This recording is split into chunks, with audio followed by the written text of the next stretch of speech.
So you've done working capital management in undergrad, you've done it a couple of times, so nothing is new in CTA now. So we're just going to quickly recap and highlight some of the important things and what you can expect and how you can go about answering those type of questions.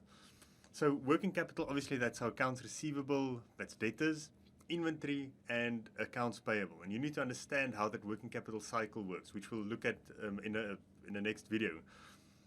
So for now, I just want to quickly chat about a summary of working capital. So working capital will either be a discussion question, so you have to analyze the information.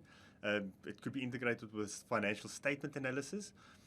Now, the working capital, they might ask you to comment on the working capital management. They might ask you to critically evaluate what's wrong with it, or they might ask you to make suggestions how to improve the working capital management or the cash flow of the company or the cash management of the company. Now, in order to do that, I like this summary of what would a company want to do with a specific type of working capital, and then why don't they do it. So I'll explain that with this summary right here. Then the other type of questions you can get is some calculations, which we'll look at later on. So let's take each one separately. So accounts receivable.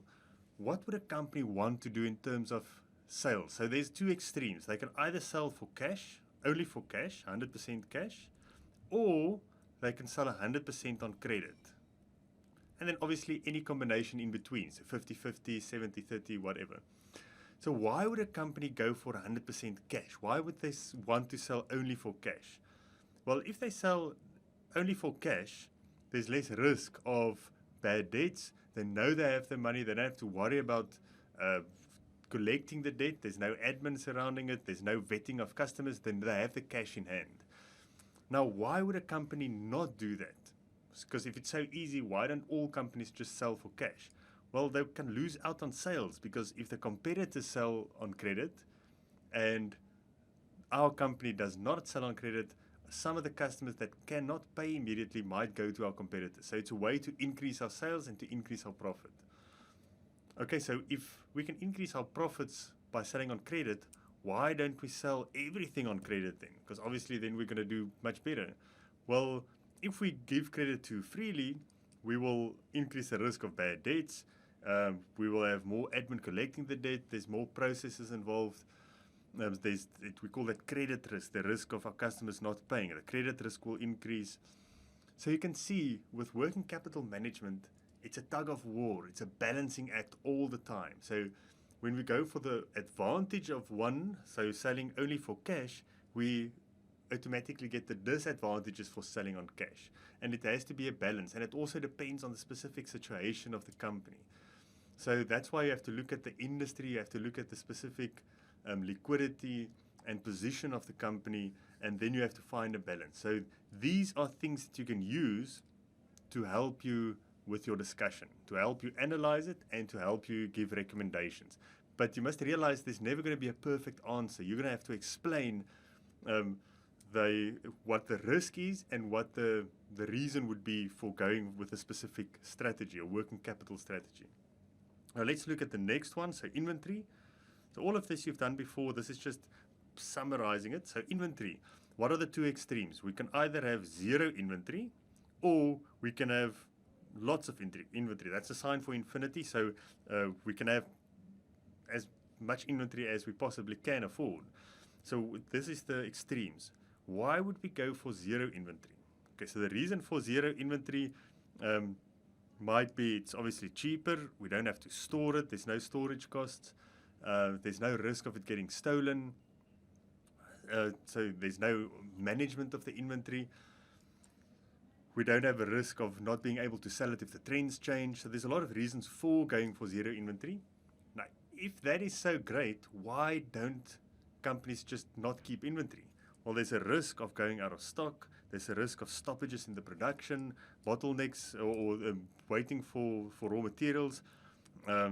If we want to go for zero inventory, so just-in-time system, we need very reliable suppliers and a good relationship with our suppliers, and that could be expensive if they have to deliver just in time. Okay, so then why don't we go to the other extreme? Just increasing inventory until our warehouse bursts. Well, very high levels of inventories. Why do we want to do that? Well, obviously, we have a lot of safety stock. We'll never run out of stock. If a customer walks in, we can service that customer immediately. We'll never run into production stoppages. We never have to wait for suppliers. What if our suppliers goes bust, we have enough inventory. So there's a lot of reasons for keeping inventory. So if that is so great, why don't we do it? It's expensive. We have to fund the inventory. We have to pay for it before we sell it. So there's opportunity cost on our cash. We could have earned a return on our cash tied up in inventory. There's high storage cost. There's the risk of it being stolen, damaged, becoming obsolete. If the trends change and we have too much inventory, we can't sell it anymore, or if you have to sell it at a loss. And there's a risk of spoilage if it's something that can spoil, like dairy products, etc. Okay, so next one, suppliers. That's our creditors. Again, the extremes, we can either have pay everything cash, or we can pay everything, 100% of it, as late as possible. Let's look at the cash option first. Well, let's look at the late as possible first. So if you think of creditors, we might say let's pay them as late as possible, because then we sit with the cash. We can use the cash for other stuff to fund the rest of the working capital cycle. So what is the reasons for that? Obviously, we have cash available. We don't have to borrow to fund the working capital cycle. It's usually free finance. So why don't we just delay all our creditors? Well, if we delay it for too long, then it might be bad for the relationship. They might not want to supply us anymore. They might get fed up because we always pay as late as possible. They might charge interest on it at some stage, and we don't get discounts. So those are the reasons against paying as late as possible. Well, why don't we just pay everything cash? Then it's out of the way. So what is the positives, or why would we want to pay cash? Well, we could get discounts, and the supplier relationship is obviously going to be good, so they might supply us first, especially if there's scarce resources. So what is the problem with it? Why don't companies do that?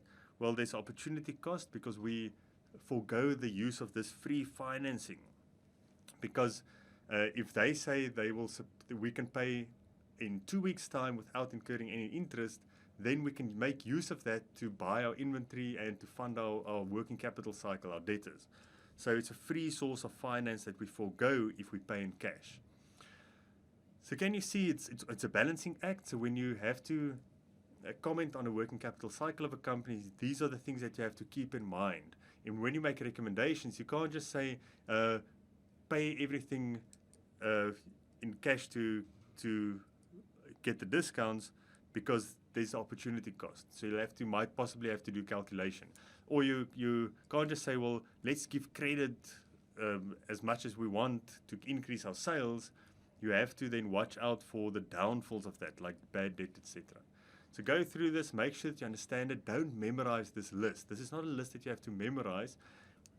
Think of each of the types of working capital: accounts receivable, inventory, and accounts payable, and think of what are the advantages and what are the disadvantages, and that way you can come up with an answer. And remember to try to support your answers, apply to the specific scenario, and then always make sense. Don't contradict yourself, because that always looks bad, and it shows to the examiner that you don't completely understand what's going on.